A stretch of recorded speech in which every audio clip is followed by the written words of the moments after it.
Just a little bit of background. What we're doing is we are studying consumer behavior, and what we're specifically looking at are your experiences in a waiting room, either a medical walk-in clinic or My a experiences doctor's have been overwhelmingly negative with doctors' clinics.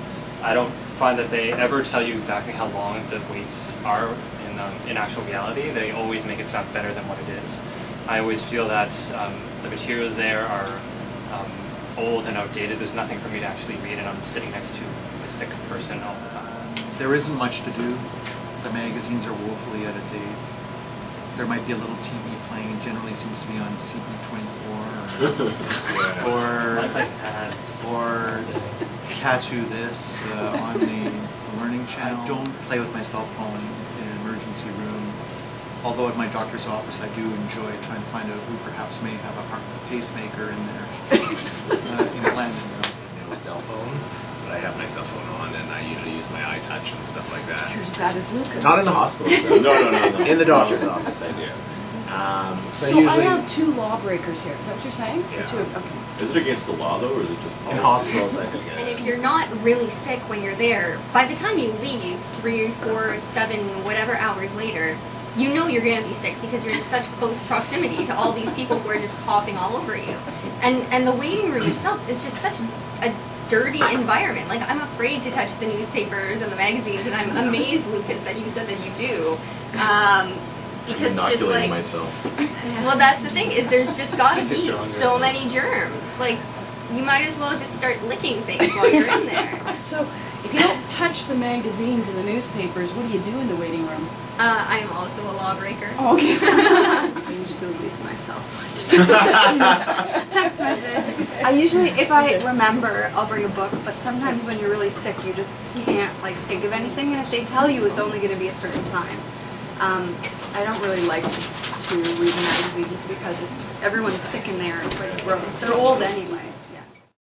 What you're seeing is 3 different devices which we're going to put together. It's taking a Kindle device, there, a Kindle device, which is attached to a pocket on a waiting room chair, and probably, for security reasons, attached by a small security cord. And what you can get off this Kindle, Rachel, I know that you actually read a lot of books on the Kindle. I'm not sure that that's what people in the waiting room want to do because they're there for shorter periods of time. But what you can do is download various different magazines, which would be Current Christian, or Looking After You, and magazines and newspapers. And it possibly deals with the stale and outdated material because anything that's on here would be downloaded and it would be current. This sort of device were in your waiting rooms. Would that help? Can you share with us your feedback? Would you like that product? Would you use that product? What would you do to change it? You're still going to get sick all over it. Yeah, it's like people are going to have dirty hands that they're sneezing into, that they're pushing all the buttons, and the things is going to, the Kindle part is going to be a cesspool of It'd be this. like at the gym though, where you have to wipe down your shoes when you're finished. No, if they had like a sanitary. Yeah. No. But you could wipe it before you use it, right? Like Absolutely. like take a wipe or something and wipe off the As long as device. it's not a touch screen. Yeah. As long as there's something to, like, that challenge is overcome somehow. Right. And the other thing is, for me, I'd rather just walk out. I'd rather know what time I I'm need gonna do this whole like 5-10 minutes of.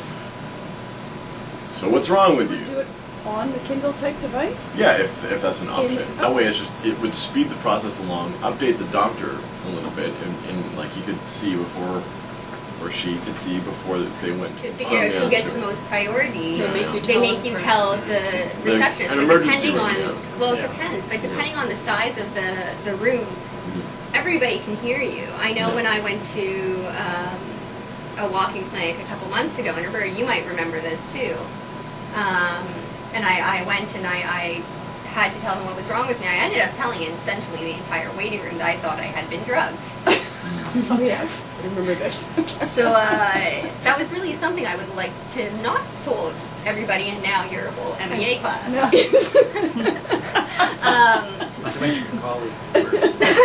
They hope I'd like to see on this, or what I would like to see, is something that makes it really kid-friendly, like the ability to have picture books. Because when you're in the waiting room, it really sucks to have people coughing all over you and whatnot. But it's even worse to have kids screaming because they're in pain Yeah. or sick or God knows whatever else is wrong with them. So something to keep them occupied would be phenomenal. So would this keep them occupied? Not if they couldn't read. Okay. Yeah. So like a picture, the ability to have picture books or some sort of Games. child-friendly connect the dots game or I don't know, something. Okay. I think we're Whatever talking, the kids I are think we're talking interested in. The walk-in clinic that I go to now is amazing. It's actually my GP. It's a clinic that opened in the last couple of years. It's just at Richmond and Young. Oh, do you know this? Patient Health Networks. Is this the thing you're studying? It's the best ever. It's so good. It's great. And It's only a couple of years old. yeah. It's gonna get There was a walk-in clinic, But it's There was- different. I can explain. but there was a walk-in clinic in my neighborhood, like on Marley, that opened like a bunch of years ago. And this walk-in clinic for like the first 5 years that it was open was great. Like it was not like any other walk-in clinic. You thought, oh, it's never gonna be like that crazy long wait time. There's always gonna be stuff to do where they're gonna tell you and they're gonna be right. And then the word gets out and then they get oversaturated and people know about it. And right now when you go in there, like are all the chairs filled? Are people waiting like crazy? Is there a huge lineup out the door? Because in 5 years from now I'd be interested to know like that's right downtown. How many people are gonna find out about it and start going there all the time and it's gonna be It just was like just an example. It's some type of e-reader which would allow you access to up-to-date magazines and up-to-date newspapers. I just think that regardless, that technology is, like, if it's something electronic, the technology is going to change so quickly. Yeah, I think though that like the reason why I hate to touch the magazines is because everyone touches them and there's not like you can't clean every page of a magazine before reading it. And if you go into a clinic and everyone's sick who wants to touch it, I feel that this would be a much more sanitary way of doing it if you could wipe it down As long as you before can wipe it down. used it. I think maybe if you had something that could also really make it look like the actual magazine. I'm not a magazine reader, but for someone like you, Laura, if you could see the magazine as it was on Yeah. something more like an iPad. The only thing is for people who aren't savvy with these devices, it might be a little bit hard for them to pick up. Any last thoughts about I like this? the easy to clean chair. As long as it's easy to use, the interface, if you're going to introduce this type of technology, because it has to be okay for a 10-year-old and it has to be okay for a 9-year-old. Which would also And be on. another thing too, if it had like a graphic interface and a text interface, right? Play a game on Yeah. it. That would also be Well, and also together. just that I know that I can be like, okay, I'm going to a new doctor. I've never been here before. I can Oh, and give you them put your- all my info Okay. and know that it's secure Yeah. and that there's no way it's going to come back to who I am or like